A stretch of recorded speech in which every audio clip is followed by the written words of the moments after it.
Okay. Hi, everybody. While people are joining us, I'm going to take this time to do some thank yous. First of all, I want to thank our speakers. Thank you, Dean Baker. Thank you, Rosabeth Cantor. Thank you, Lee Vincel. Thank you, Peter Coy. And thank you, Laurie Schindler. It's a pleasure to have you, and I'm looking forward to learning a lot from your presentations tonight. I also want to do some thank yous to our sponsors, the Academy of Political Science, the News Literacy Project, the Puffin Foundation, and our new sponsor, Women for Progress. So thank you all for supporting these programs. One of the things I would like to mention is the Q&A, because the Q&A is a big part of this program. We want to make sure that all your questions get answered. So please submit your questions throughout the program, and our moderator, Peter Coy, will take them up during the opening of the Q&A. So with that, I'm going to turn the program over to Peter Coy, who is economics writer for the New York Times. Peter, it's all yours. Hi, everybody. Thanks for joining us. We got a great panel tonight on infrastructure, and we're going to have four excellent presenters. They'll go one at a time, about 10 minutes each. Then we'll have a little bit of conversation amongst ourselves, and then we'll go with Q&A. But don't hesitate to submit your questions or even comments early in case we want to take one earlier in the process. And also strike while the iron is hot. So first speaker is going to be Lee Vincel. He's Associate Professor of Science, Technology, and Society at Virginia Tech, co-founder of The Maintainers, a global interdisciplinary research network focused on maintenance, repair, infrastructure, and the mundane work that keeps our world going. The author of Moving Violations, A History of Automobile Regulation in the United States, and co-author with Andy Russell of The Innovation Delusion, How Our Obsession with the New Has Disrupted the Work That Matters Most. His work has appeared or been covered in the New York Times, Guardian, Atlantic, Le Monde, and many other outlets around the world. Lee, what do you have to say? Well, thanks for having me. First off, I'm a historian of technology by training, and have later in life moved into sociology and economics of technology. So that's the kind of analytic framework I'm coming from. And as Peter mentioned, I wrote this book called The Innovation Delusion, which is a kind of criticism of ways we've come to talk about innovation in our culture, and is really more focused on maintenance and repair and how we often neglect these things in a variety of kind of sectors in our world, including infrastructure, publicly owned infrastructure, it turns out. So today I'm going to kind of be playing the role of the historian in the group and outlining the history of infrastructure in the United States, and also getting a couple themes on the table that I hope we can chat about later. I'm only going to focus on physical infrastructure, so roads and bridges and electricity systems and stuff. Biden's original infrastructure bill included something called care infrastructure. I think that idea is really interesting, but I'm mostly going to set it to the side for a moment. In some ways, the question of what role the federal government should play in infrastructure is one of the oldest debates in US history, going all the way back to the earliest years of the nation. On the one side, you had the Federalists and later the Whigs and Republicans arguing that developing so-called internal improvements like roads and canals and harbors was the duty of the nation. On the other side, you had Jeffersonians and others arguing that these structures that were supposedly built for the public good actually furthered elite moneyed interests, that they are a kind of corruption. The US federal government created some public works in the 19th century, perhaps most famously the National or Cumberland Road that was built between 1811 and 1837 and ran between the Potomac and Ohio rivers. So it was connecting rivers, which were the main infrastructural bodies, you could say, at that moment. But really, the public works projects that became iconic in our image of infrastructure were primarily products of the progressive era, when the federal government had much more developed and was much more active in the economy, and even more in the New Deal. So one of the first major infrastructural laws that we can look back on is the Federal Aid Road Act of 1916, which was the first law that enabled the US federal government to support modern automobile-centered highway construction. And then high points to the New Deal, of course, include things like the Hoover Dam, which was built between 1931 and 1936, the Tennessee Valley Authority, and in general, the whole movement of rural electrification during that period, because, of course, electrifying rural spaces was not profitable automatically for electric utilities. So it really took state power to make that happen. Now, I think it's important to say that subsequent research has shown that the fruits of infrastructure, including the ones built during this period, were not evenly distributed. So for instance, historians have shown that rural electrification often excluded Black neighborhoods and sometimes whole towns. And this is a theme with infrastructure that really has continued down to this day. In many instances, infrastructure in the 20th century was a bipartisan issue. So perhaps most famously, after World War II, Republican President Dwight Eisenhower created the Interstate Highway System, which is surely the largest and most significant infrastructural network in the US history, at least publicly owned infrastructure. And again, the fruits of this system were not evenly distributed. Specifically, cities often used highway construction during the 50s and 60s to raise poor and often Black or minority neighborhoods. It was also during the post-World War II period that the US developed the systems of federal loans and grants that states and localities used to build roads, bridges, sewer systems, waste treatment plants, and other kinds of publicly owned infrastructural assets. And really, I would say this is the core of US infrastructure policy today, is really this system of federal monies go into localities. The term infrastructure itself really only entered American English from the French in the 1950s. In French, infrastructure was literally substructures like the earthworks that undergirded railroad systems. That was the infrastructure, and then the things built on top of the infrastructure were superstructures. In the US, when it came into the US in the 50s, originally it was primarily applied in military contexts. So it was really about military bases and other physical structures that required upkeep within the military. But quickly, the use of infrastructure, even within a decade, expanded and was applied to all kinds of topics, including ones that were structures that were where the structures were merely metaphorical. So there weren't actual structures. In this light, I think Biden's idea of care infrastructure is not actually a stretch, even though some people have acted like it's a stretch. There were already people talking about kind of social infrastructures in the 1960s.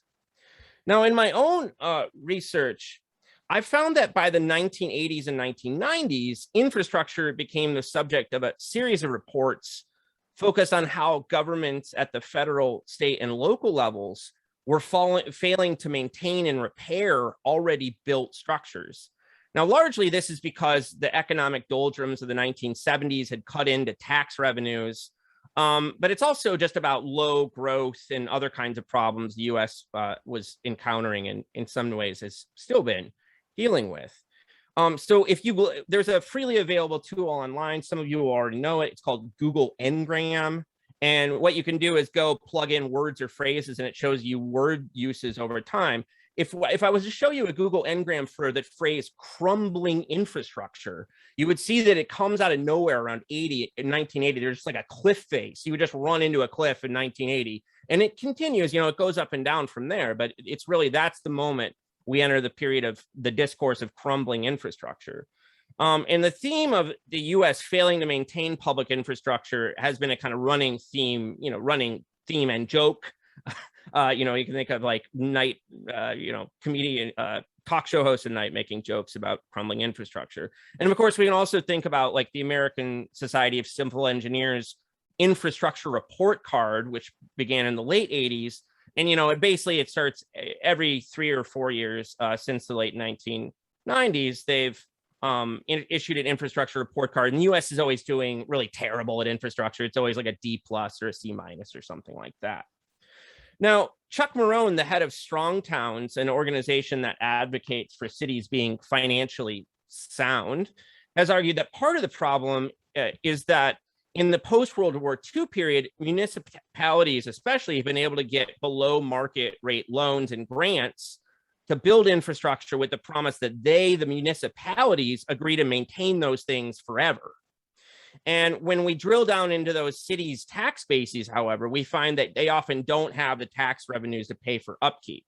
So one study that Marohn points to found that some cities have over twice the infrastructural burden that they do tax revenue coming in on a yearly basis. So in this way, I'm very concerned about what we might call infrastructural debt.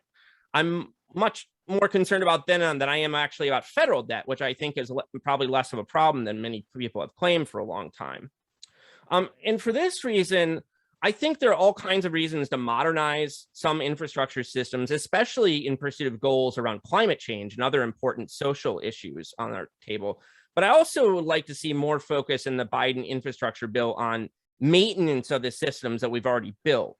And so in the book, The Innovation Delusion, that I wrote with Andy Russell, we join others in calling for what we call a fix it first approach to infrastructure. I'd like to see more maintenance in the bill.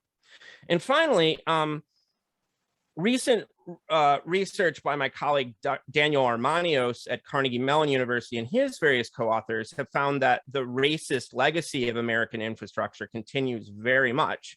So in one paper that is really methodologically neat, they found that Black neighborhoods have much worse bridges than most white neighborhoods, which limits activity and economic development in all kinds of ways. So I think that, while we're thinking, in addition to, modernizing systems and maintaining the ones we have, I also think that we need to put equity and sharing the fruits of government programs as another value that should be kind of animating our infrastructure policy going forward. Great, Lee, thank you. I'm going to jump ahead and ask you a question from one of our viewers before we go on to the other speakers. It's from Stephen Axelband, and just quick answer, please. Yeah. What was the government's role in developing the Transcontinental Railroad and the Erie Canal? The federal government didn't play much of a role in the Erie Canal, if I remember that history much. And the Transcontinental Railroad, too, is mostly a story of private money, though there was definitely federal government. It's not a federal project in the way that these other infrastructures I'm talking about, though, primarily a federal project. Yeah. All right, well, we can come back to that. Okay, I'm going to move on to our second speaker, and that is Lori Schindler. She is an associate professor in the Schar School of Policy and Government at George Mason University, where she also serves as Director of Data and Technology Research Initiatives in the Center for Regional Analysis. Her research and teaching interests include big data, emerging technology, ethics, public policy, critical infrastructure, transportation, and regional science. In these areas, she has several peer-reviewed articles, book chapters, and technical reports, including the following edited volumes: New Advances in Transportation and Telecommunications Modeling, Cross-Atlantic Perspectives, Big Data for Regional Science, and the Encyclopedia of Big Data. She's a co-recipient of a patent for system and method for analyzing the structure of logical networks. And she co-founded the geospatial intelligence company 41 GeoIQ. She received a PhD in urban and regional planning from the University of Illinois in Urbana-Champaign. All right, thanks so much. Yeah, so I come from actually the urban regional planning side of things. I started out in transportation and then became totally fascinated with technology. And now that's all I do is technology and big data, but I also look at how it's applied to transportation. And so that's what I'm going to talk about tonight.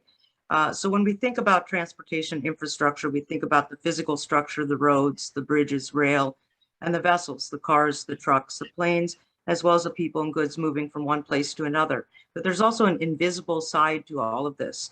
And there's information technology and data and information running behind the scenes to optimize and manage transportation infrastructure systems. Now, what I'm going to focus on today is the state of the art. We're going to talk a little bit about history, just briefly. I'm going to focus on state of the art and talk specifically about artificial intelligence and big data, how that's being used for managing, designing, and optimizing transportation infrastructure and services. And what are the benefits and opportunities in this regard? And also, what are the downsides? So it's doing some good, but it's also doing some bad. And I would like to highlight that. So a little bit about the history of all this. So the 1950s, or the middle of the last century, ushered in the digital revolution. We had various inventions like computer, internet, and then GPS, global positioning systems, and then eventually mobile phones. And this created something very new in transportation, which was actually first called Intelligent Vehicle Highway Systems. And IVHS, which the term was coined in the 1980s, described a group of technologies, including information processing, communications, control, and electronics that connect vehicles to infrastructure to improve the safety and efficiency of transportation systems. But that was initially a very, very narrow focus. So eventually it expanded. The term was replaced with intelligent transportation systems to include various kinds of applications across different modes of transportation and different kinds of activities, functions, and purposes. And so now the information technology is running behind the scenes. We don't see it, but it's running behind the scenes in the transportation systems within cities and all over the nation, all over the world, to do various kinds of things. Now, we have right now a technological revolution underway. So we have the digital revolution in the middle of the last century, but now we have something which some people refer to as the fourth industrial revolution. And what's that about? Here, what we're talking about are an array of technologies: artificial intelligence, blockchain, big data, nanotechnology, cloud computing, quantum storage, and so on and so forth. A lot of terms you've probably heard in the news about. And these new technologies are being applied to transportation systems right now. And in fact, I went to the Biden bill and I see that there is some money in there for intelligent transportation systems and AI and big data. And so the first question we need to answer here before we talk about the benefits and opportunities and downsides and risk is, what is artificial intelligence? Artificial intelligence is actually a suite of tools and methods and techniques that essentially mimic the human brain. They're capable of reasoning and making decisions, and some argue that they're capable of thinking. So here we're talking about things like natural language processing, using computers to sift through content, to sift through text, and to make sense out of it. We're talking about things like predictive analytics, using AI to learn something about a system and then do predictions, usually in real time. So AI, and let me just point out that AI is not new. It's really hot right now, but we've actually had multiple waves of AI going back to the first which was focused on expert systems, and then another wave, I think it was in the 1980s, and this is the latest wave. And the capabilities are a little bit scary, which brings into question a lot of different things here. And AI basically learns from big data. So what is big data? Big data is not only data that has lots and lots of observations, but it has lots of attributes. It's messy. It comes in different formats. It can be images and video and text and other kinds of things. And it's not reliable in many instances. But big data is now being used to design and develop, train, and test these AI systems, which are being used to manage and optimize transportation systems and transportation infrastructure and related services. Lots of examples of big data, just quickly. You can think about all the GPS-enabled devices out there, mobile phones, smartphones, RFID tags, et cetera, crowdsourcing platforms, Web 2.0 applications on the World Wide Web, which allow people to volunteer information, upload information on locations and things along those lines, satellites and drones and other kinds of automated technologies, which are collecting massive amounts of information on transportation systems and the related environment, including land use. And finally, automated vehicles, which we're hearing a lot about right now, are collecting vast amounts of data in real time. The numbers are staggering, and they're taking that information and optimizing the movement and performance of those vehicles and actually sharing information between vehicles. So what are the opportunities and benefits? So overall, AI and big data can improve the efficiency, safety, and productivity of transportation system. It can also make them more personalized. And we're seeing many examples of that already. So let me just give you a few examples. Traffic management is one, where we have, for example, systems that use video feeds to automatically detect road users and pedestrians and types of vehicles at intersections. And that information is used in conjunction with AI to optimize the signaling at those intersections and the traffic movement. Another example is use of social media and mobile phone data to track the movement of individuals in cities to understand how people are moving around and how we can improve the performance of the transportation system. AI is also being used for the prioritization of infrastructure investments and also for transportation planning. So for example, AI is being used to determine what should be the sequence of bridge maintenance in a city. We've got 10 bridges, which ones need to be replaced first? And finally, another good classic example here is autonomous vehicles. Autonomous vehicles have all sorts of AI running behind the scenes, and as already mentioned, they're using vast amounts of big data.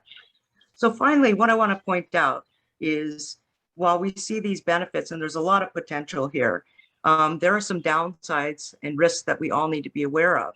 And I'll point out 4 of them. First, there are concerns that use of AI and big data will actually lead to job loss. And in fact, it already is leading to job loss. And that becomes because, you know, we're automating various kinds of tasks and activities and functions in jobs. And so if you look at, you know, the trucking industry, where we're seeing a lot of automation, who tends to be working in that industry as drivers? They tend to be Black, Hispanic males. So here you have a situation where some segment of the population may be negatively disproportionately impacted by automation of transportation coming from AI.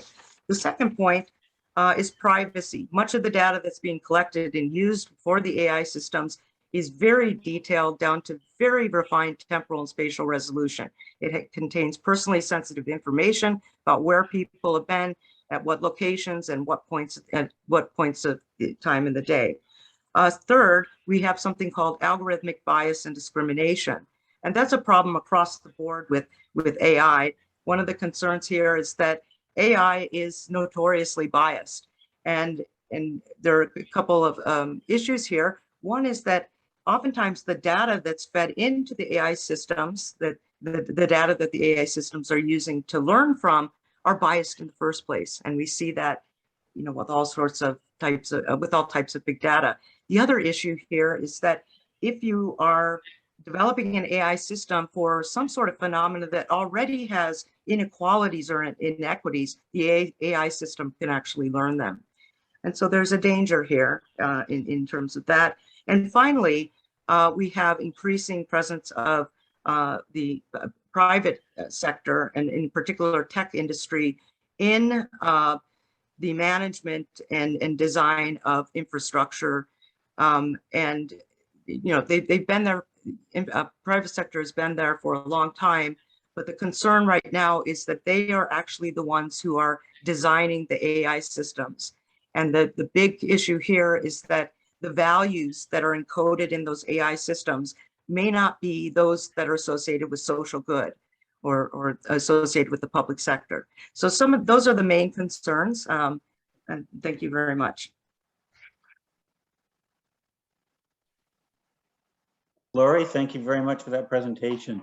There's a question that came up, and you might not be the right person to answer it, but I just feel like if you're not, maybe one of the other panelists would like to venture something. How do we, S. Rogan asked, oh, Rosabeth Moss-Cantor would like to answer this one. How do we stack up compared to our international partners, and are there any best practices to be learned from infrastructure projects elsewhere? So I was going to say something about this briefly, but we stack up very badly. And we haven't gotten better since I wrote my book Move, which was published in 2015. And in fact, the only things in which the US has scored high are, one is the number of airports, not the quality of airports, and the number of flights. So we haven't talked about aviation a lot, very costly for the environment. And we also do very well on telecom technology, but not on deployment. So, and there are some best practices that would take much too long. And I think we need to move on to Dean Baker, whom I'm eager to hear. Yeah, I do want to move on to Dean too, but I just want to ask Lori one other thing, which is actually comes off what Professor Elizabeth Moss-Cantor just said, which is she talked about how we're good at airports, but the US is also very good at big data. That's not usually put into the category of infrastructure. Do you think that big data itself and AI should be regarded as part of infrastructure or not? It is definitely part of the infrastructure, and it's part of the whole concept of intelligent transportation systems. So it's there, and we definitely need to regard it as part of the infrastructure. It's the invisible infrastructure, if you want to think of it that way. Yeah. Well, we'll be talking a lot more about these things. I want to go to Dean now. Dean Baker is a senior economist and co-founder of the Center for Economic and Policy Research. He's also a visiting professor at the University of Utah. His most recent book was Rigged: How the Rules of Globalization and the Modern Economy Were Structured to Make the Rich Richer. Dean. Thanks, Peter. I'm going to talk about deficits and debt. And before I begin, I should just say, in case people don't read Peter's columns, he had a very good column. We had a column on this topic today that I encourage everyone to take a look at. And hopefully I'm not going to be too redundant if you already have seen it.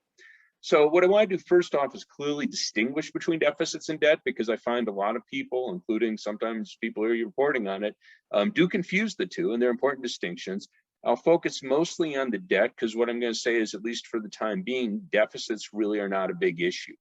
And I want to say a little bit about the context and how we might think about the debt that could be created by this plan. And again, one of the important points, this is one of the points Peter made, it's not really clear how much debt it's going to create. I'll come back to that, but that it's not even clear it's going to create a lot of debt. First off, just straightforward deficits, that's how much the difference between what we take in revenue in a given year and how much we're spending. And we had large deficits in 2020, 2021, not a surprise. This was the pandemic. I mean, we saw a big fall in GDP in 2020, big fall in tax revenue. And of course, we had the CARES Act, which meant paying out a lot of money. And, you know, we could argue, was it all well spent, this and that? But the point was to try to keep people whole through periods in which a lot of people, perhaps most people for at least some of that period, weren't working at all. And in that sense, it was very effective. I mean, I won't go into great detail here, but I mean, we've gotten data on things like poverty, which actually fell in 2020. Really a great achievement. Again, I'm not going to defend everything in there, plenty of things to argue with, but we ran very large deficits in order to keep people whole through the pandemic. And on the whole, I think we did a pretty damn good job. Now, the conventional argument about deficits, why you don't want a big deficit, is that if we're borrowing a lot, we're going to push up interest rates. You can't really tell that story. In 2020, 2021, we usually look at the long-term, the 10-year treasury rate. That's the conventional benchmark for saying whether interest rates are high, interest rates are low. Well, it's currently about 1.3. I think we're even a little below that at times last year. That by any historic standard is extraordinarily low. I remember back in the 1990s, the Clinton administration, of course, put a big priority on getting the deficits down. They actually ran balanced budgets, surpluses the last 2 or 3 years of the administration. They were very happy that they got the 10-year treasury rate under 5%. I think we eventually got under 4 a little bit in that period, but that just gives you some historical comparison. We're looking at very low interest rates, so you can't really say with a straight face that, oh, we have a problem with high interest rates. We certainly don't right now. The other story is saying that deficits lead to inflation. We do have that argument. You do have people, and serious people, Larry Summers, who I certainly take seriously, I don't always agree with, but he's certainly a very serious economist. He's been saying we're going to have a big problem with inflation. The big issue here, at least to my view, and I think a lot of people's view, it's not me uniquely, is the extent to which we're seeing inflation now doing to some extent that we're overstimulating the economy. We have too much demand in the economy, as opposed to we have supply constraints that are a direct result of the pandemic. And just the most obvious one there is that we have a big constraint with semiconductors. There was a fire in a major factory in Japan that's led to worldwide shortages of semiconductors. That's shown up most immediately, most importantly, in cars. So we've seen a rise in both new and used car prices. That, to my mind, I think most economists' mind, that's a supply constraint that has little to do with excess demand. But that will be an ongoing issue. So the question is, have we overstimulated the economy? I don't think so, but that's the story of where deficits would be a problem.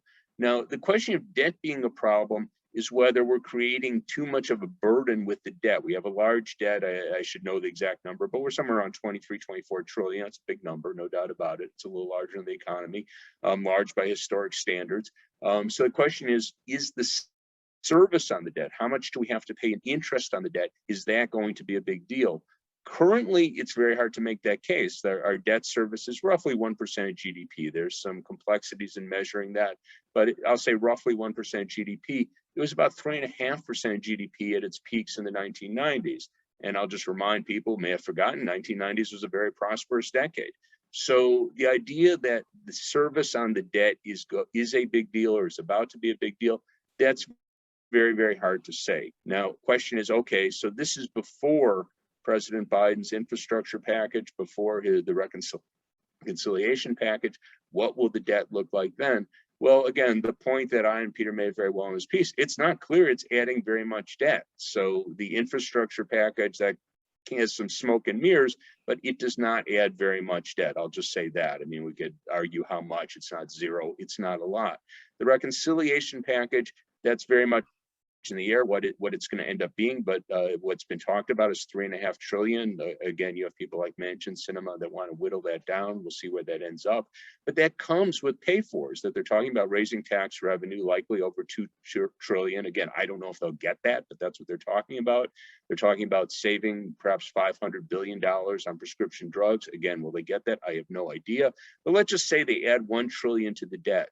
Well, the debt service, again, just simple arithmetic, let's say we're paying 3% interest on the debt, considerably more we're paying now.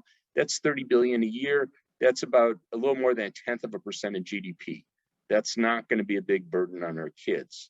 Now, let me just add a couple points that have go largely unsaid when we talk about the debt or burden of the debt. I think it's a real crime, might be exaggerating, but real error. First off, the government pays for things other than just spending money, most obviously by patent and copyright monopolies. We spend about 500 billion a year on prescription drugs because we give drug companies patent monopolies. If they didn't have patent monopolies, we'd probably spend less than 1/5 that. So it's about 400 billion, maybe even more, that we're spending because they have monopolies. Now, we all understand the argument, it gives them incentive. But the point is, that's implicit debt. If we just paid up front, we just paid the money for them to do the research and development. We did that with Moderna and the vaccine. If we did that more generally, we wouldn't be spending that extra 400 billion a year.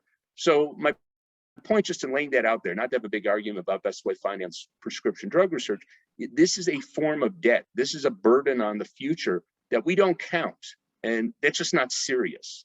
The other one that we all recognize, the problem of climate change, we're paying costs for that now. Those costs will grow. So those are things like the forest fires in California and Oregon, the flooding that we're seeing in Louisiana, and of course you had it up in New York, New Jersey.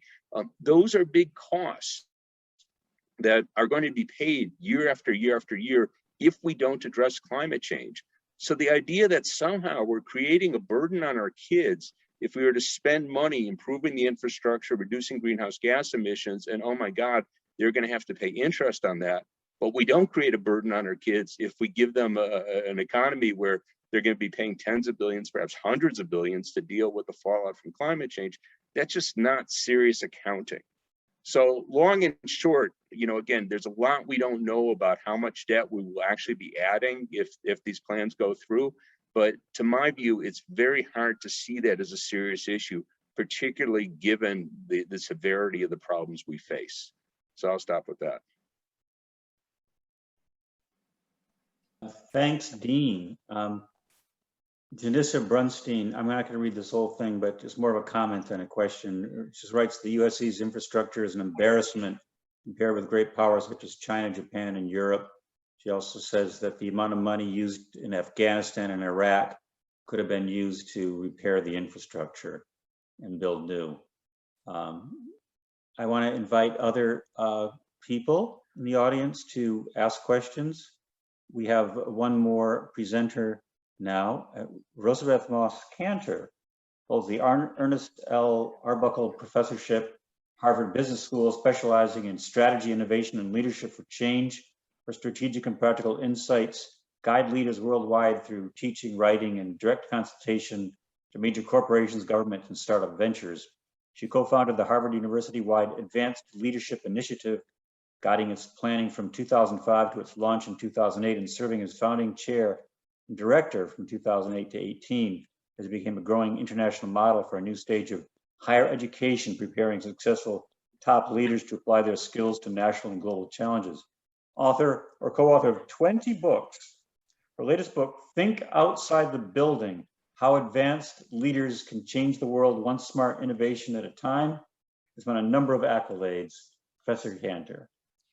Thank you very much, Peter, and distinguished panel. Great to be here with you. I did want to say on that issue of the incentive for prescription drug research, and if we just paid them, we do kind of pay them because a lot of the R&D is occurring at major universities under government grants. So we are already subsidizing some things through the public sector. And I also wanted to explain, I always love to see where people are sitting on Zoom.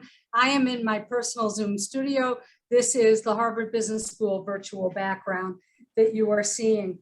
And I love the last comment on the chat because yes, it is an embarrassment. The reason I got involved in this issue, and my book before Think Outside the Building was called Move, Putting America's Infrastructure Back in the Lead. I became interested because of our US Competitiveness Project, and business leaders were talking about infrastructure, if not as an embarrassment, but a major impediment to growing their companies and the economy. So there are huge costs. That I said earlier, the US lags in nearly everything. I talked about the couple of exceptions, but we lag in rail, we lag in public transit, we lag in the quality of the roads, we lag in bridges, and more, the situation is really urgent because bridges have been collapsing. Many of them are reaching the end of their natural life. And I heard Lee say, well, we could just fix, but the Build Back Better plan says every time you fix, every time you touch it, you can improve it. So what's interesting about the Biden plan, and I'll say more about that after a few political issues, is that it's talking about more than maintenance. It's talking about a kind of investment like when we first created these things decades and decades ago. And of course, today also some things are worse. Not only the deterioration, the physical infrastructure, but the digital divide has not been getting better. And in my home Zoom studio, we are using a lot of broadband, and there have been major outages in major cities in the United States because everybody hopping on Zoom at the same time. And of course, kids in school that don't have access to the technology. I am in Cambridge, Massachusetts. It happens that there is a cell phone wireless dead spot in Belmont, Massachusetts, the next town. It's an embarrassment. You can go climb a mountain in Turkey, a remote mountain, and you will have perfect wireless coverage. So even in the things we're good at, we have let them deteriorate because of lack of investment. And there are huge costs. I think Dean Baker started to talk about some of the costs, huge costs. Access to jobs. Now, during the pandemic, commute time was not so much an issue. We're back to congestion.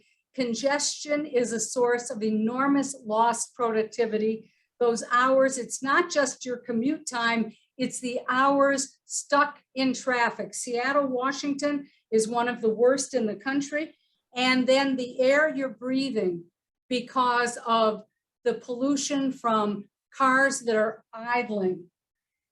Access to jobs, there are so many dimensions of this for which infrastructure is critical, particularly public transportation.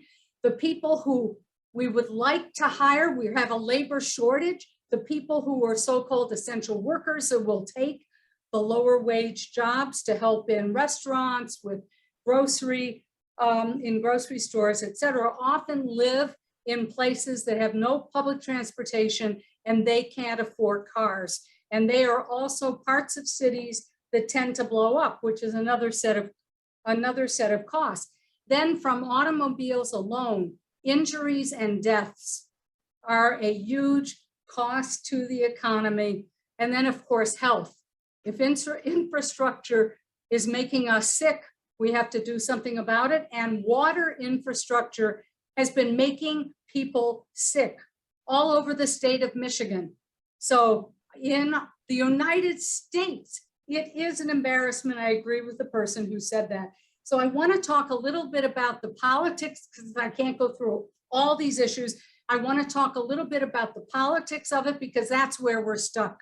I mean, the Biden plan is very sensible, and we know what many of the problems are, but it's stuck in politics. So first of all, there often is a lot of support locally for infrastructure spending. It's just that localities don't control all the connections for transportation, et cetera, themselves. But people are often willing to vote for bond issues that will bring improvements in local infrastructure. But there are enormous state and local tensions in the United States, and that's an urban-rural issue, which is one of our big divides. So in the state of Wisconsin, for example, there was an attempt to divert federal highway money that was targeted for public transit, which was something the city of Milwaukee badly needed. And the governor diverted that money to create beautiful interchanges, more interchanges on the interstate. Now, who is that benefiting, and who is controlling the issue? There are many more examples of that. Amtrak. It turns out that Amtrak in the Northeast, which we call it high-speed rail, it's not very high speed, not compared to the 200-mile-per-hour bullet trains in Japan that are never more than 30 seconds late. But Amtrak has aging track that goes back to the 19th century and a lot of curbs because of how it was built. And yet it's still effective, and it tends to make money for Amtrak. And a lot of that Amtrak money is then used to subsidize train service in Midwestern, Western parts of the country, long length rail. And so they're getting subsidies. Just as in general from taxes, it's the blue states that send more revenue to the red states. So we have a lot of political tensions here. The question of whether the private sector can step in and solve all these problems, the answer is no. I'm a big private sector person, but there are certain things that are public goods that only the public sector can do. There are some examples of private investors taking the lead, and not only back to the Transcontinental Railroad, but I'll say something about that in a moment, JP Morgan, et cetera. But the private investors have actually been trying to get us high-speed rail in the United States because there has been no national consensus. It's the cars, cars, cars. And yet we won't raise the gas tax in a lot of reasons, or have user fees, which would help us with electric vehicles, which don't need gas. So private investors have stepped in. In the state of Florida, there's a new rail line now called Brightline, where you can go high speed now from Miami, I think, to north of Palm Beach, and it's eventually going to go to Orlando. And so people can make day trips, and it's going to be very good for the economy, but they had to do it on existing lines, so it's never very fast. They couldn't put down more rails, and they need some government investment and some government subsidies. In Texas, there was a plan, it's still alive, the plan for high-speed rail between Houston and Dallas, but it turns out the politics of that, other cities have wanted it. Why can't it go to, for example, San Antonio or Austin. And so it too is bogged down, but that's private money starting it with a lot of government money coming in after. Whereas usually with infrastructure, the public sector starts it, the private sector might invest. My favorite infrastructure project in the United States is the Port of Miami Tunnel, which has not only taken trucks off the road in downtown Miami, gets goods faster to the interstate from the port, has reduced pollution, and that was a public-private partnership. But the public part is really very important. But how do you get public support if it's not small and local on these big, big things? Well, I argue that from the Transcontinental Railroad, maybe the Erie Canal too, but from the Transcontinental Railroad to today, all the big infrastructure investments were in the name of national defense. So the Transcontinental Railroad was a way to be able to protect this land that had been bought or seized, depending on your politics, but protect that land to the Pacific Ocean. And so it not only could move goods, and it was mostly for moving goods, moving farmers' products, and bringing in goods from the east to the west, but it was defense of that territory, because unless you could have settlements, that sounds familiar too today, but unless you could have settlements toward the west, you wouldn't have been able to defend that territory that the US had. Well, the rest of it is defense spending. The Interstate Highway Act was actually it was the National Defense Highway Act. And it was because President Eisenhower said, we've got to be able to move the troops. So it was a defense rationale. For Sputnik and our huge investments in space and technology, that was a defense rationale. It was competition with Russia. And there were many grants given to get more scientists and engineers and PhDs in technology fields, all in the name of defense and the Cold War. And so we have otherwise not made big national investments. In fact, we de-invested in rail, even though rail is increasingly cleaner and greener and it's more cost effective. So here's what I like, given that we're not going to get there. It's a political issue. It's a matter of vision. Here are some of the things I like about the Biden plan. And we don't have to get into the care infrastructure, which I think is an intriguing idea. I'm just sticking with the physical. The Biden plan tends to balance maintenance with innovation. So and that's been going on in the US, when you maintain a road, fix a highway, put in some sensors, do things so that you can get those smart traffic lights that Laura was talking about. So add innovation when you do maintenance, and there's a lot of that in the Biden plan because there are a lot of innovation ideas in it. There are also a lot of inherent social remedies in the Biden plan. So such things as lead pipes, because it's also talking about water and electricity, social remedies that people are going to be able to have clean water because it'll get rid of lead pipes. And that will help with health, productivity, et cetera.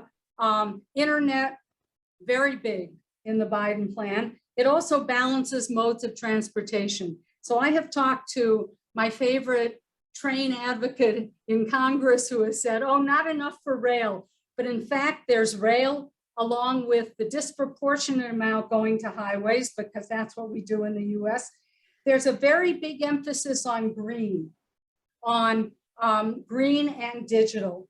So there's even a national service component, building up AmeriCorps, which would be the government home for the Civilian Climate Corps, where we mobilize young people, many of them not employed, who would learn skills, and they could be putting in solar panels, they could be working on wind farms, they could be doing many things that would bring this vision into reality. So it's kind of more nuanced than I think the public knows. And there's a 50-state emphasis in the plan that every state should get something. And I think, you know, we might want to buy West Virginia. I think big influx of projects to certain places where senators are maybe a little more reluctant would go a long way, but you can see why the change problem is not necessarily easy to deal with. So at this point, I think it's not the details of the plan. I think it's a very good plan. It's the politics of getting it to happen.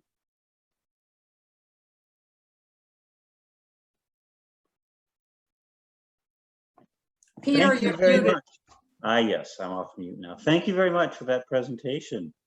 And reminder to the panelists, or I should say to the audience, that if you have questions or observations, please put them into the Q&A and we'll try to get panelists to talk about them. We do have one from Pepita Soto. Thank you to each of the panelists, very informative. Can each of the panelists give an opinion about whether perhaps our country is just too big to manage / solve all the infrastructure problems we face? And I'm going to use my prerogative to take a crack at that myself and then see if anybody would like to add to it. I would say the answer to that is no. I don't think that the country is too big to solve its infrastructure problem. There are problems, but size is not the obstacle. For proof of that, look at China. The world's most populous nation has world-class infrastructure. It's not certainly population size, and China is also geographically very large, but not quite as big as the US. So no, we could talk about what the problems really are, but it's not size. Anybody else want to throw in their 2 cents? Yes, so let me just say, so China, first of all, could build from scratch. We have legacy infrastructure and we paid for it a long time ago. And, you know, we might have to invest again. Secondly, for those things that seem too big, that's why we have regions. Regional planning is an increasing phenomena in the US where there are many projects that cross state lines, but they're a segment of the country, not the entire country. And so the country, the nation is big, but regions are smaller and then states are even smaller. So we have many different chunks that implement. And as long as they're all connected, that's the issue, is the connection and the guidance, the investment and the direction from the national government, because a lot of the implementation and the choice of projects occurs at the regional, state and local level. Okay. I'll just make a quick point. Like Rosabeth, I'm a big fan of trains. A lot of people point to the size of the country and say, well, sure, you could have trains in Japan and Europe, but they're much more dense. That's kind of beside the point, because much of the US is in fact quite dense. So you could talk about trains. Obviously, we have, as Rosabeth said, profitable trains running in the Northeast. Chicago to New York or Washington, that's around 700 miles. If you had high-speed rail, 170 miles an hour, that's far from hitting the limits, by the way. That's a little over 4 hours, you know, so that's very competitive with air travel. So you could talk about building trains in much of the US. I'll grant that you will probably never have New York to Los Angeles be competitive with air travel, but that's really kind of beside the point. Very good. Yeah, and believe me, folks, we love having your questions because the audience, the panelists want to be responsive to what you care about. I'm going to throw in a question. I expected it to come up a little more, and it's been mentioned just a couple times, the so-called caring economy, and that whole, it's kind of a new kind of infrastructure that's getting talked about. And Lee mentioned it briefly and said he wasn't going to talk about it. But now I'm going to ask Lee, go ahead and talk about it anyway. I actually liked Rosabeth's op-ed mentioned this a bit, and so I would like to kick it over to her first, and then I'd be happy to respond to what she says. Okay.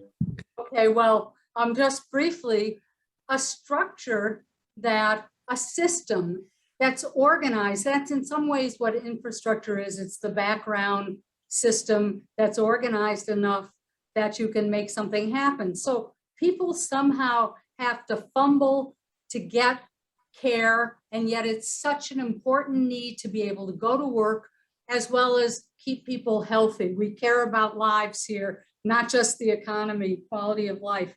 And so it's taking something that's fragmented and organizing it, and it is making it more accessible to more people. And if you think about it, that's what roads did. Roads connected places. It took things that were fragmented, helped more people get access to more places. So it could be a very important part of it. There are other parts of the Build Back Better, reconciliation, et cetera, that are not as directly, we couldn't call them infrastructure, but education and having universal pre-K, et cetera. You know, these are all ideas that have been around a long time that we know make a difference in people's lives and also make a difference in lifetime outcomes. But for the basic care, and child care has emerged now as a huge barrier to employment and as a real deficit in the United States.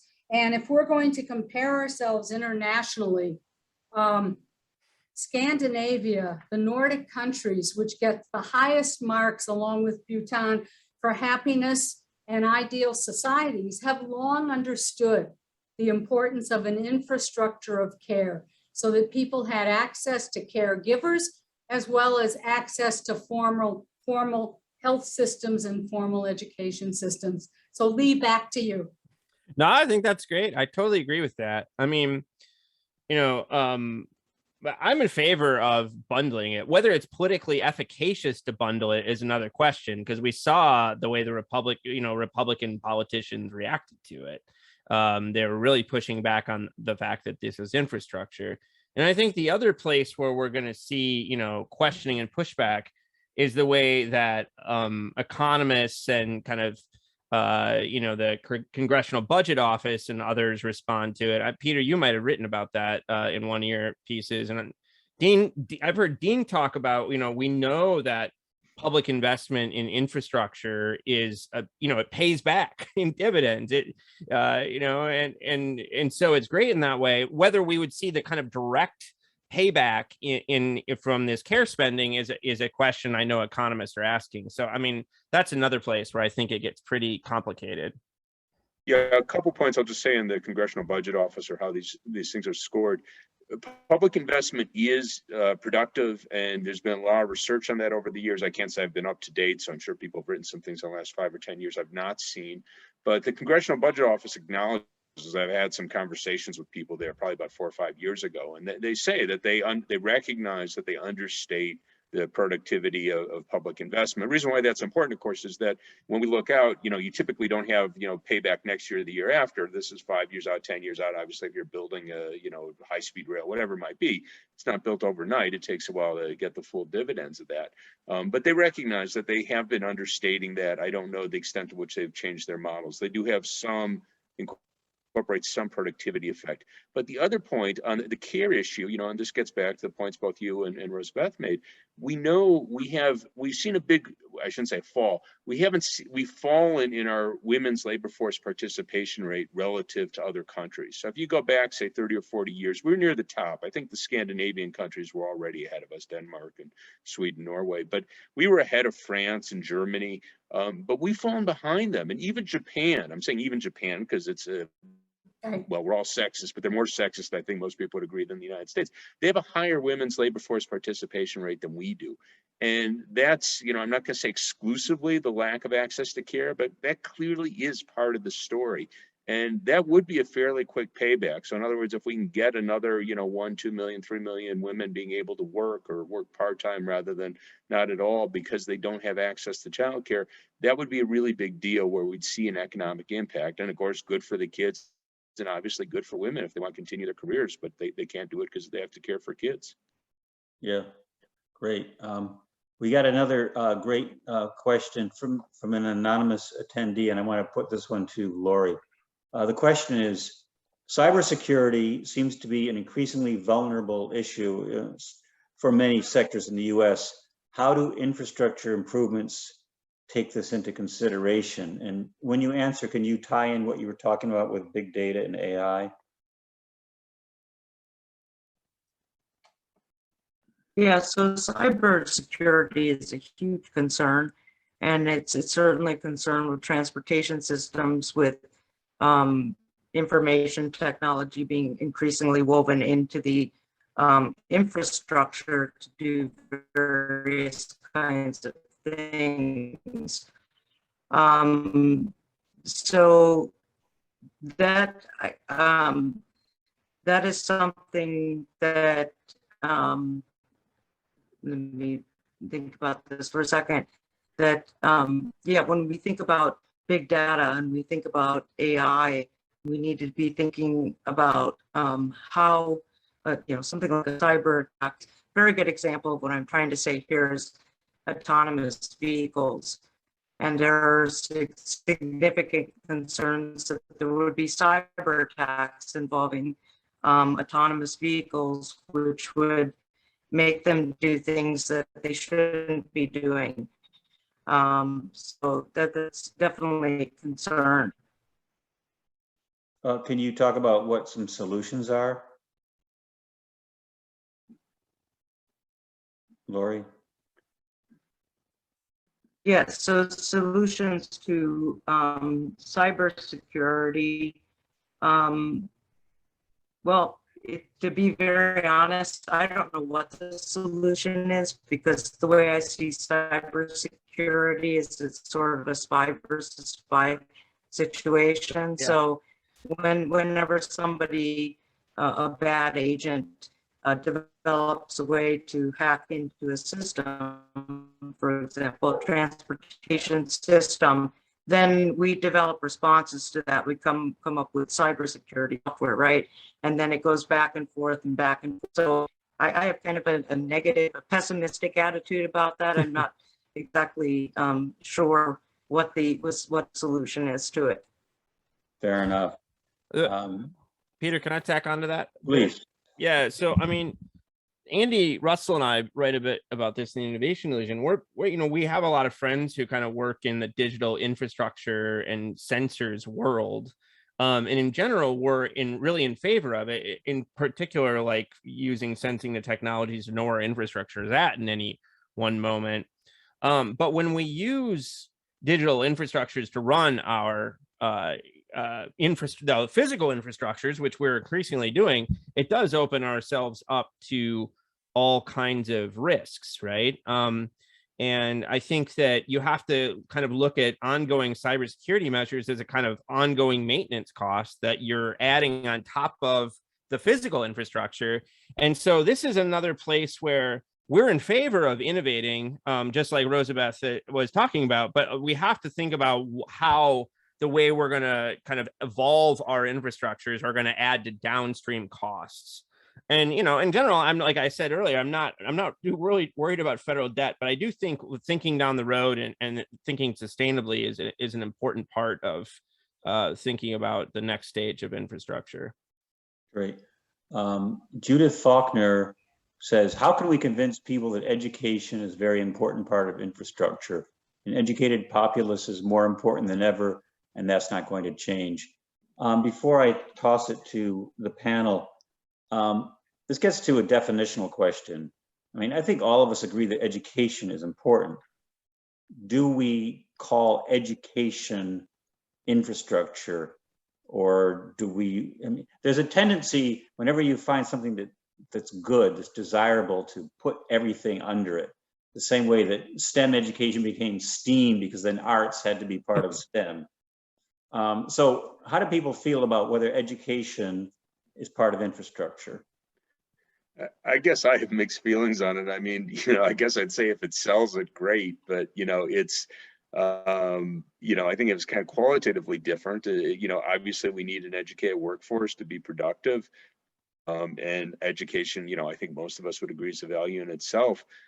Getting back to, when Rosabeth was talking about Sputnik, we had huge increase in education funding in response to Sputnik, that we were going to be competitive with the Soviet Union. I remember when I was in college, I got a national defense student loan. They then changed it to direct student loan, but it was at that time still defense. So, did my education have much to do with defending the country? I think not in any direct way. But it's the sort of thing that I don't know. I wouldn't spend a lot of time arguing one way or the other. And I guess I'd just say if that helps sell it, fine. But I'm not going to make a big point of saying yes, it's definitely infrastructure. Right, I think you said it really well, Dean. Let me just add that it is a value in and of itself, and it depends on infrastructure. That is, it depends on the buildings. It depends on those buses that in many places in the country now, the National Guard has to drive the kids to school. It depends on that's another source of pollution. So we now have green buses to drive the kids to school. So education depends on the quality of infrastructure. It's one of the outputs. And I think that it's true. Both Peter and Dean were saying we don't want to throw everything into the infrastructure category, or we'll lose the whole point of having the backbone we need to get from here to there, or to heat our homes, and not at excessive cost. If you're in Texas, you know the excessive cost if the grid goes down, and water that you can drink. And then on top of that, we build the good society. I don't think that we should be thinking about fixing everything in America. Let's just get the bipartisan bill passed. Okay. Here's a comment from Ron Lustgarten. Says, just a reminder that there's a huge jump investment-wise from academic discovery to industrial development of a drug that is safe and effective. Also remember that the patent system is rooted in the Constitution. Be that as it may, perhaps the panel could elaborate on an alternative model for reducing drug costs. Now that's getting a little bit away from our theme of infrastructure, but I'm trying to be responsive to the panel. So are people, to the audience. So is there anybody in the panel who can find a way to link that back to our talk about infrastructure? Well, I'll just say a couple points. First off, the Constitution, I encourage people to read what it says about patents in the Constitution. It's power of Congress, like the power to tax or declare war. It's not in the Bill of Rights. So it's one of the things Congress can do. And it's quite explicitly to promote the useful arts and sciences, if I remember the exact words. So it's a power of Congress. But again, the question, to my view, how do you support the development of drugs, vaccines? I prefer the direct funding route, which we actually did with Moderna, though we also gave them a patent. But if you go back and look at what Trump did with Operation Warp Speed, they basically paid for Moderna to develop the vaccine. They fully paid their development cost, and then they paid for their clinical trials. But then, of course, they gave them a patent monopoly and said, charge whatever you feel like. But I actually like that system of direct funding. And as Rosabeth pointed out, we already spend about $45 billion a year on more basic research, mostly through the National Institutes of Health. But there's no principled reason, at least none I've ever heard, as to why we can't carry that downstream and pay private companies. Moderna would have made money if we just paid them to develop the vaccine and then said, okay, you could produce it, anyone else could produce it, it's a generic. So I think, again, I don't want to go far afield. I can on this, but I don't think it take us from the topic at hand. But I think we can have much better ways to support the development of new prescription drugs and vaccines. Yeah. Gonna jump ahead to the bottom question that came in just now. Is it kind of interesting? It's very much about infrastructure. The Regional Plan Association, which of course is Metro New York, has advisory boards. The RP is very much involved in developing infrastructure for the tri-state area. Are advisory boards such as those efficacious in addressing local needs within a regional context? Any thoughts? Yes, sometimes it depends on what the plan is, what the project is. I think Atlanta is an interesting example of putting in expanding public transportation. Again, a lot of politics, but they now have airport to city trains, and every county has managed to benefit from it. So there have to be some kind of regional body weighing in, because things do cross lines, just like climate change. So they can be very effective. In fact, I'm in the process of writing something right now about cross-sector multi-stakeholder coalitions, which don't trip off the tongue, but it's the way we're increasingly finding solutions to big problems. And the private sector response in the early days of the pandemic was the COVID-19 Healthcare Coalition, which ultimately included 1,000 entities. including companies, hospitals, universities, et cetera, all taking on aspects like changing production to make ventilators, to make PPE and so forth. So these kinds of coalitions, regional planning, et cetera, are the only way you can really move things forward, because what's the jurisdiction that could do it otherwise? I mean, the US, in a way, Peter said, yeah, we're not too big. We're not too big, but boy, are we chopped up into a huge number of jurisdictions, and we've got to get collaboration across them, or you can't solve some of these problems. Like there's now reported that, speaking of Atlanta, that Buckhead, the very affluent area, wants to split off from the city of Atlanta. Oh, great. That is just not the way we're going. If anything, we should be consolidating across lines. So regional planning organizations are extremely important. And of course, I must mention that New York has the Port Authority of New York and New Jersey. Yeah.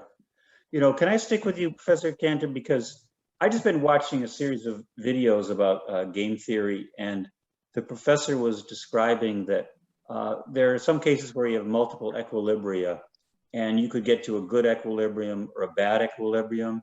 And in those cases, there's a role for leadership to guide people to the good equilibrium. And since leadership is one of your key academic interests, in addition to infrastructure, you're the perfect person to ask that question, the role of leadership in improving infrastructure.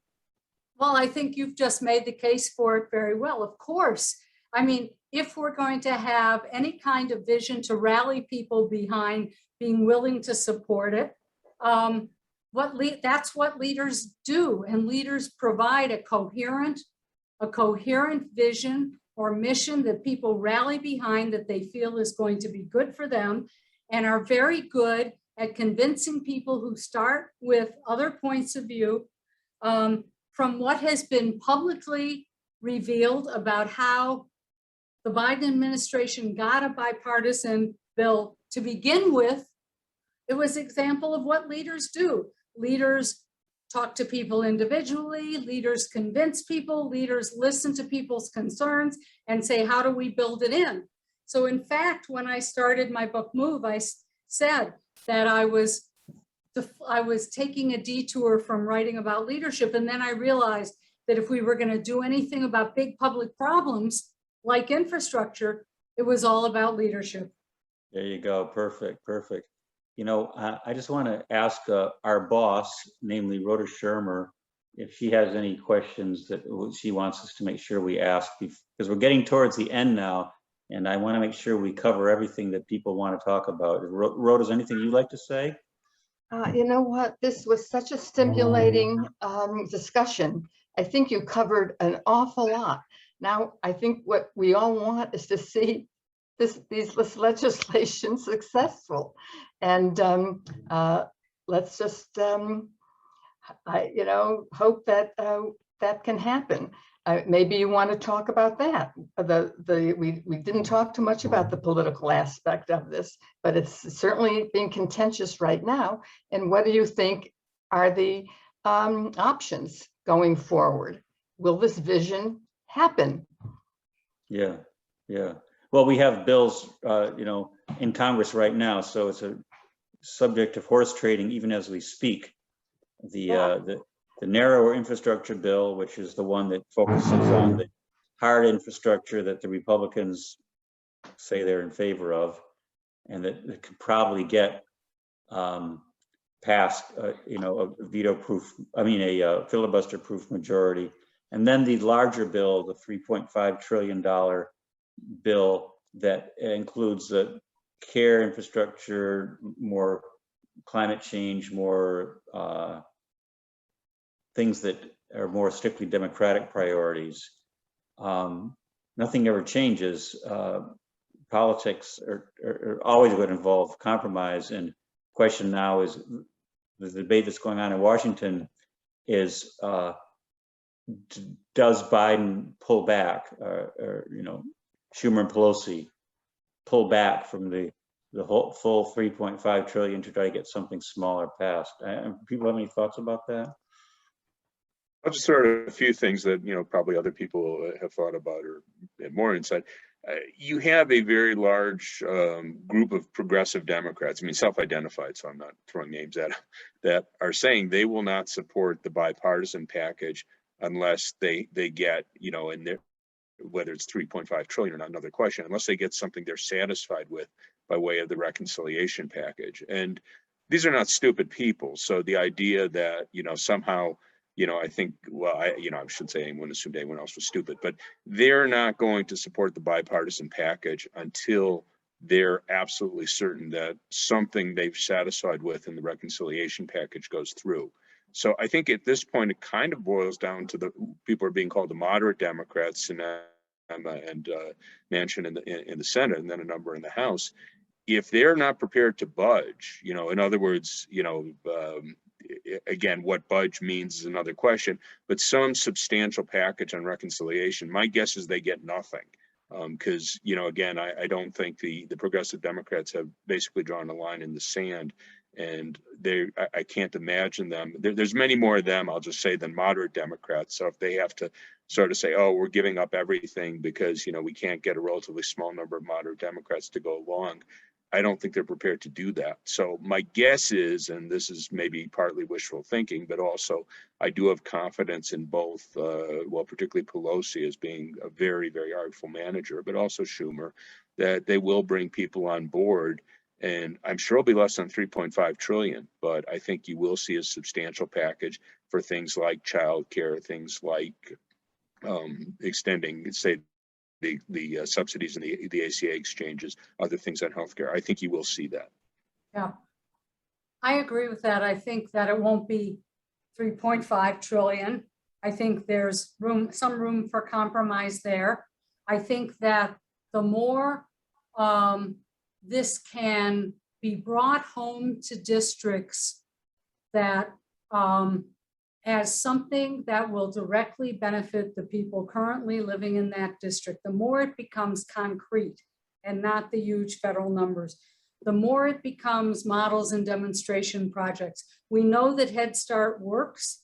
We know that there are already models, for example, the 6-year high school, which, because it's called high school, essentially kids are getting 2 years of college free through the public school system. That already is in 200 US cities and something like 21 states. So if I don't know what the chances of passing are now, but I think that even a more modest expenditure can get the ball rolling toward those goals. And speaking of leadership, Peter, that is how you lead. You have to put the stake in the ground for big, and then you have to show step by step by step that you can make it work and make it palatable and exciting and beneficial to people who will then support the candidate that support that. All right. Anybody else on that? Otherwise, I might just throw the mic over to Rhoda Shermer.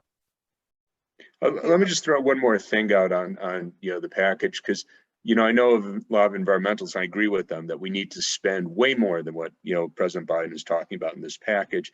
And I'm less pessimistic on that because I'm a big fan of kind of the slush theory of politics, that if you get a foot in the door, as you get more companies that stand to make money by producing electric cars, by producing solar energy and batteries, they're going to be pushing for that. So everyone yells about the oil industry lobbying, and of course they do. They obviously want to protect their profits. But if you could build up a big counterforce, this won't be the end of the story. So in other words, if you can get a really big foot in the door in 2021, they'll be coming back in 2022, 3, 4, saying, hey, we need more, which of course we do, and we'll be likely to get it. Well, I'm just curious. Lee talked about the deficit and debt, and is the deficit the key issue with the Republicans, and can they be persuaded otherwise? I'll say something quickly about that, which is that I think it's size of government and taxation are two issues that are correlated with deficits, but separate. In other words, you could have a fairly large government expenditure without increasing the deficit if you're going to raise taxes, just for example. And you could go the MMT way and just, not, just do it without worrying about the deficit. But then you have the issue that the Republicans just don't like a large government, on its own. So I would say it's not just, and certainly it's very clear that the Republicans are very happy with deficits when they're caused by large tax cuts. So no, deficits are not the stumbling block here for this package. Well, all I can say right now is this was a great program. You all were terrific. In fact, your star is in my book. It was excellent. And I think our audience appreciates it. We will be sending a survey to all those that attended to let us know if they learned a lot and how they felt about the program and if they have any questions. So if there are any further questions, I might be nagging you for some answers in the future. Anyway, thank you so much. It was an honor to meet you, to have you join NFRPP with this program. And I think we'll have you back again. All right. Thanks for having us, you. Rhoda. Thanks a Yeah. lot. I enjoyed it. Thanks for moderating, Thank you. Peter. It was a lot of fun. Thanks. Thank you all. Thank Bye. you. Bye. Okay, good night. Good night. Good night.